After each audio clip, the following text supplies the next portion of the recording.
తెలుగువారి #1 choice Telugu matrimony.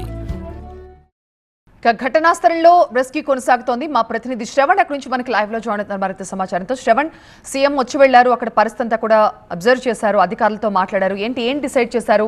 ఆ ఘటనా స్థలంలో ఆ కూలిపోయిన ఆ శిథిలాలని తొలగించడానికి ఎంత టైం పట్టే అవకాశం ఉంది? ఈ తొలగించే క్రమంలో అసలు కింద ఎవరైనా బతికి ఉండే అవకాశాలు ఉన్నాయని అధికారులు ఏమైనా అనుకుంటున్నారా?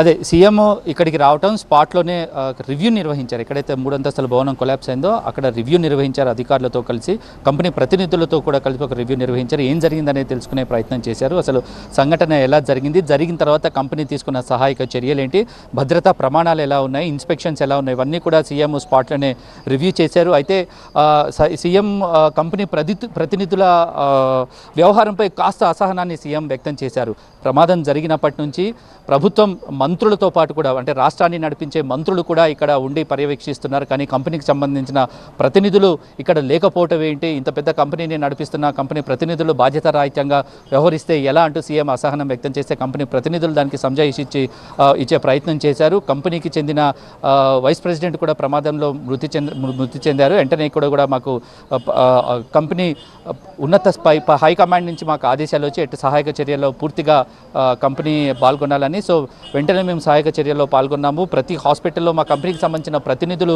ఉన్నారు. ఎటువంటి ట్రీట్మెంట్కి సంబంధించి కూడా ఎటువంటి డిలే జరగకుండా హాస్పిటల్స్ వాళ్ళతో మాట్లాడి ట్రీట్మెంట్లో బెస్ట్ ట్రీట్మెంట్కి ఏం కావాలన్నా కూడా ఎవరిని అడగాల్సిన అవసరం, పర్మిషన్ తీసుకోవాల్సిన అవసరం లేకుండా ట్రీట్మెంట్ అందే విధంగా చేయాలని మేము ఆదేశాలు ఇచ్చాము అని చెప్పేసి కూడా కంపెనీ ప్రతినిధులు సీఎంకి వివరించడం జరిగింది.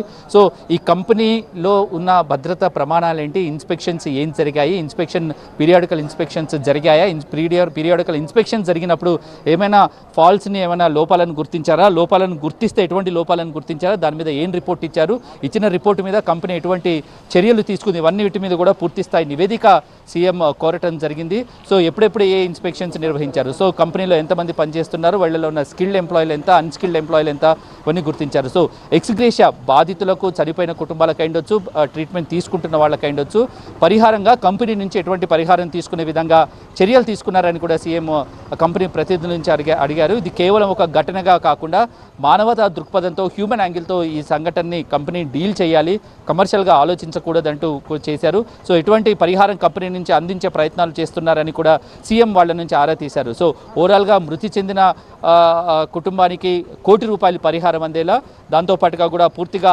అంగవైకల్యం పొందిన వారికి 10 లక్షలు, దాంతోపాటుగా పాక్షికంగా అంగవైకల్యము లేదా ట్రీట్మెంట్ తీసుకుంటున్న వారికి 5 లక్షలు అందే విధంగా కంపెనీ నుంచి అయ్యొచ్చు, ప్రభుత్వం నుంచి అయ్యొచ్చు, అందే విధంగా సీఎం ఆదేశాలు ఇచ్చారు. దాంతోపాటుగా కూడా పూర్తిగా ఇక వెంటనే కూడా ట్రీట్మెంట్ తీసుకుంటున్న వాళ్ళకి ₹1,00,000 కింద ఏదంటే తక్షణ సహాయం కింద ₹1,00,000 చనిపోయిన వాళ్ళకి, అలాగే ట్రీట్మెంట్ తీసుకుంటున్న వాళ్ళకి వాళ్ళ ఖర్చుల నిమిత్తం, ఇది పరిహారం కాదు, కేవలం తక్షణ సహాయం కింద ₹1,00,000 50,000 ప్రకటించాలని కంపెనీని ఆదేశించడంతో కూడా వెంటనే కంపెనీ దానికి అంగీకరించింది. సో ఏదేమైనప్పటికీ సీఎం అంటే ఉమ్మడి తెలుగు రాష్ట్రంలో, ఇటు ఏపీలో అయ్యుండొచ్చు, ఉమ్మడి ఏపీలో అయ్యుండొచ్చు, తెలంగాణ రాష్ట్రంలో అయ్యుండొచ్చు, ఇంత పెద్ద ప్రమాద ఘటన జరిగింది లేదు కాబట్టి ప్రభుత్వం దీన్ని టాప్ ప్రియారిటీలో తీసుకుంది. ఖచ్చితంగా అందరి అధికారులను సమన్వయం చేశాము. ప్రమాదం జరిగిన వెంటనే కూడా అన్ని డిపార్ట్మెంట్, ఇటు రెవెన్యూ నుంచి అయ్యొచ్చు, ఫైర్ నుంచి అయ్యొచ్చు, మొత్తం పూర్తిగా సమన్వయంతో ఇక్కడికి వచ్చారు. ప్రభుత్వం టాప్ ప్రియారిటీతో ఇష్యూను డీల్ చేస్తుంది. ఖచ్చితంగా బాధ్యులను గుర్తించి, ప్రమాదానికి గల బాధ్యులను గురించి ఖచ్చితంగా యాక్షన్ తీసుకుంటామని సీఎం మీడియా ముఖంగా చెప్పడం జరిగింది.